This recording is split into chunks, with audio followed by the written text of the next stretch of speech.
Les Jeux Olympiques ont lieu à Pékin. Et c'est un véritable cauchemar dystopique.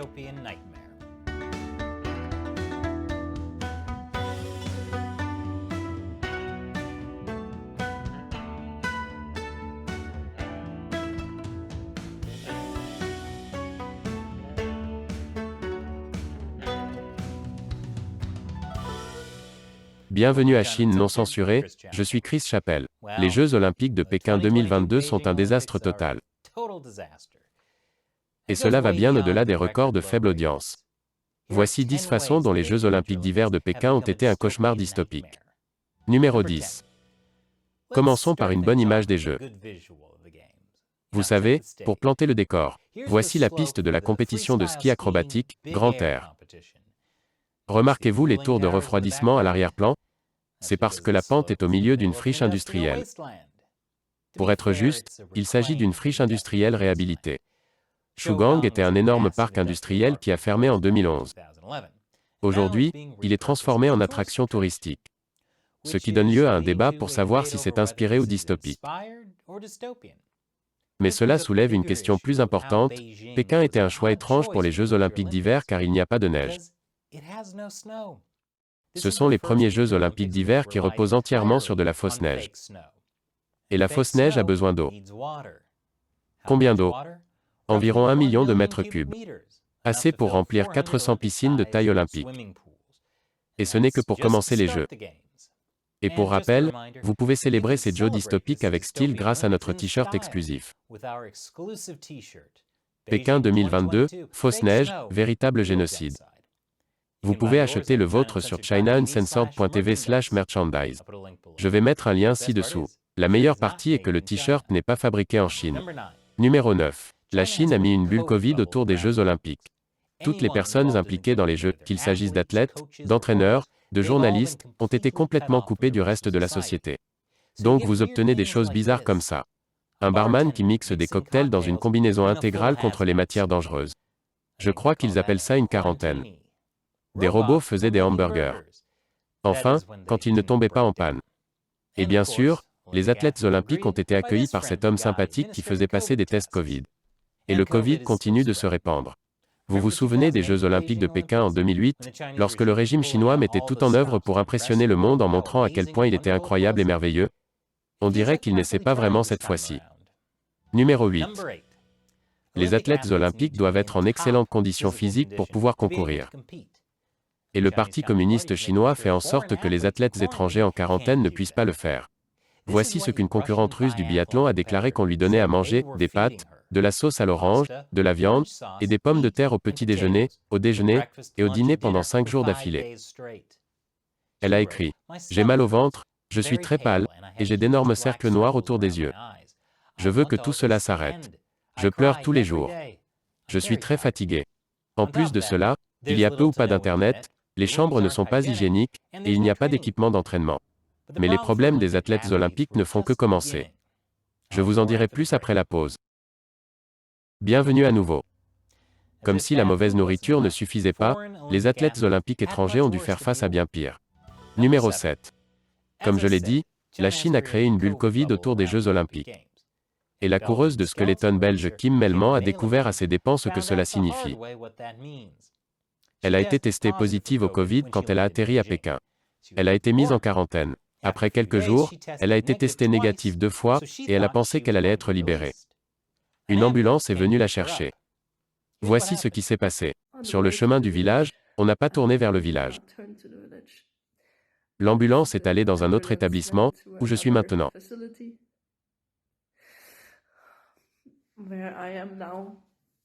On lui a dit qu'elle devait rester dans cet établissement public pendant 7 jours de plus, sans contact avec quiconque. Quelques heures après qu'elle a posté cette vidéo, les autorités chinoises l'ont libérée sous la pression internationale.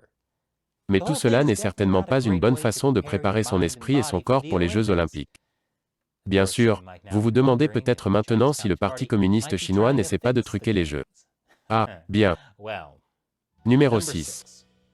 Les juges chinois sont accusés de partialité. Un patineur hongrois a franchi la ligne d'arrivée en premier dans une épreuve masculine de patinage de vitesse. Mais devinez quoi, il a été disqualifié. C'est donc le Chinois qui a remporté l'or. Des athlètes américains et russes ont également été disqualifiés. Cependant, les athlètes chinois n'ont pas été sanctionnés. Et puis il y a eu cette histoire, des athlètes féminines d'Allemagne, d'Autriche, de Norvège et du Japon, les 4 plus grandes nations de saut à ski, ont été disqualifiées pour des vêtements amples. L'Allemagne a appelé ça une parodie. Mais personne ne rit. Et après la pause, les choses deviennent encore plus effrayantes. Bon retour. Comme si la famine, le harcèlement et les accusations de partialité des juges ne suffisaient pas, il se passe des choses encore plus effrayantes dans les coulisses des Jeux Olympiques de Pékin. Numéro 5. Voici Kimberly Newell. Son nom chinois est Zhou Jieying. Elle est née au Canada, mais a choisi de jouer en tant que gardienne de but pour l'équipe chinoise de hockey. Là encore, elle est née et a grandi au Canada. Elle est allée à l'école à Princeton. Voici ce qui s'est passé lorsque les journalistes ont essayé de lui poser quelques questions. La gardienne de but Zhou Jieying a répondu aux questions dans un chinois hésitant, puis un journaliste lui a demandé si elle pouvait répondre à quelques questions en anglais. Son assistant a alors dit, « Elle n'est pas autorisée à parler anglais. » Tout à fait normal. Newell n'est pas la seule athlète d'origine étrangère à concourir pour la Chine. On a beaucoup parlé de la skieuse d'origine américaine Eileen Gu, qui a remporté l'or pour la Chine. De même que la patineuse artistique d'origine américaine Zhu Yi, qui a fait l'objet d'une attention différente après avoir chuté plusieurs fois lors de la compétition. En parlant d'athlètes chinois. Numéro 4. Peng Shuai, vous vous souvenez d'elle? C'est la star du tennis qui a accusé un membre important du Parti communiste chinois d'agression sexuelle, puis a disparu, avant de réapparaître après un tollé international, affirmant que tout va bien et qu'elle n'a jamais prétendu avoir été agressée sexuellement. Eh bien, elle était aux Jeux Olympiques. En fait, elle a été interviewée, pour la première fois par un média international indépendant, et une fois encore, elle a nié avoir été agressée sexuellement. Elle a également annoncé sa retraite du tennis, et a déclaré « Ma vie a été ce qu'elle est censée être, rien de spécial. » C'est une chose bizarre à dire. Et puis les gens ont remarqué ce qui ressemblait à un fonctionnaire chinois qui la regardait. Les activistes avertissent qu'il s'agit en fait d'une confession forcée. Non, non, c'était tout à fait normal. Tout comme lorsque Peng Shuai a regardé Eileen Gu gagner une médaille d'or en étant assis à côté du président du CIO, tout en portant des vêtements extrêmement patriotiques. Tout va bien. Numéro 3. Voici ce qui est arrivé à un reporter néerlandais lors de sa prise de vue en direct de la cérémonie d'ouverture des Jeux Olympiques.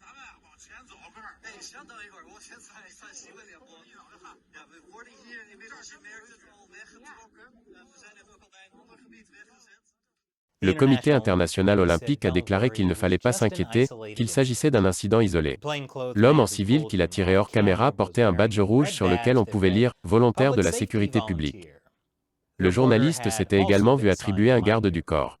Mais le Parti communiste surveille également les journalistes d'autre manière. L'application Olympics que tout le monde doit télécharger est un pur logiciel d'espionnage. Mais le parti sait qu'il peut s'en tirer parce que personne ne s'y oppose vraiment. Certainement pas le Comité international olympique, qui s'est plié en 4 pour apaiser le régime. Mais il y a une façon encore plus choquante pour le parti de s'affirmer. Numéro 2. Tout le monde parle du génocide des musulmans ouïghours qui a lieu en ce moment même, pendant que les Jeux olympiques se déroulent. Le Parti communiste chinois s'en soucie-t-il? Non. En fait, pendant la cérémonie d'ouverture, une skieuse de fond ouïghour a allumé la vasque olympique.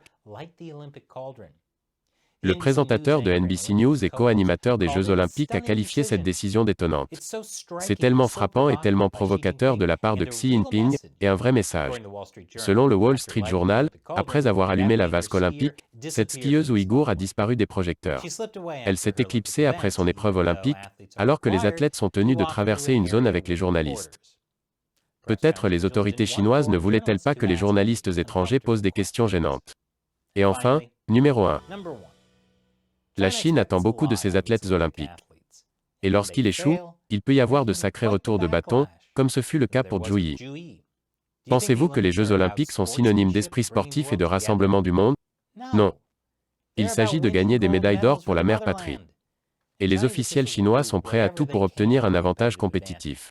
Selon le South China Morning Post, la Chine sélectionne désormais les athlètes en fonction de leur ADN. Et lorsque la nature ne peut pas leur donner un avantage, il y a toujours l'éducation. C'est-à-dire un entraînement rigoureux qui frise la maltraitance. Une ancienne patineuse artistique chinoise a décrit les abus déshumanisants qu'elle a subis lors de son entraînement. Elle était régulièrement frappée avec une protection de patins en plastique après avoir commis des erreurs, et une autre punition consistait à recevoir un coup de pied si fort avec la pointe d'un patin qui lui ensanglantait le tibia, et laissait une cicatrice durable. Il y a quelques années, j'ai réalisé un épisode complet sur la vie difficile des athlètes chinois.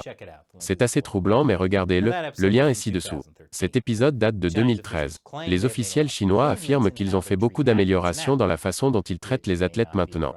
Ce qui n'est peut-être pas le cas de tous, puisque l'interview de cette patineuse artistique date de 2020. Mais vous savez qui a contribué à obtenir un meilleur traitement pour les athlètes chinois? C'était en fait Peng Shuai. Au milieu des années 2000, Peng a été l'une des nombreux joueurs de tennis à se détacher du programme d'entraînement public chinois en menaçant d'arrêter de jouer. À l'époque, les joueurs devaient donner plus de la moitié de leurs revenus à l'État et n'avaient pas leur mot à dire sur leur formation. Peng et les autres joueurs ont bénéficié d'un statut spécial, leur permettant de conserver environ 90% de leurs revenus, de fixer leurs propres horaires et de choisir leurs entraîneurs. C'était le deal, tant qu'ils continuaient à gagner pour la Chine. Nous ne pourrions pas réaliser cette émission sans votre soutien. Et pour remercier les fans qui contribuent sur Patreon ou Locals, je réponds à leurs questions à la fin de chaque épisode. La question d'aujourd'hui vient de commentaires amers sur Patreon. Donc, de façon réaliste, avec quelle facilité le PCC pourrait-il utiliser l'ADN de ces athlètes à des fins de génie génétique? D'après ce que je comprends, la technologie n'est pas encore assez bonne pour créer un super soldat. C'est une bonne question. J'ai mentionné dans l'épisode d'aujourd'hui comment la Chine utilise l'ADN pour sélectionner les athlètes. Mais on s'inquiète également de voir la Chine récolter les données ADN d'athlètes olympiques étrangers. Après tout, elle a déjà récolté les données ADN de minorités ethniques. La Chine pourrait-elle donc prendre l'ADN des athlètes olympiques pour créer un super soldat? La Chine essaie de créer des super soldats. Et nous savons que le Parti communiste chinois est tout à fait disposé à faire des choses médicales très peu éthiques. Au-delà du simple meurtre de prisonniers de conscience pour leurs organes, je veux dire. Vous souvenez-vous il y a quelques années quand un chercheur chinois a fabriqué ces jumeaux CRISPR, des humains génétiquement modifiés? Je pense que si le régime chinois voit une opportunité, il ne laissera pas l'éthique médicale le retenir. Merci pour votre question et votre soutien commentaire amer. Et si vous aimez Chine non censurée, et que vous voulez que nous continuions à produire des épisodes, inscrivez-vous dès maintenant à l'armée des 50 centimes de Chine non censurée sur patreon.com/ChineUncensored. Vous bénéficierez de nombreux avantages et vous nous aiderez à dénoncer le Parti communiste chinois. Une fois de plus, je suis Chris Chappell, à la prochaine fois.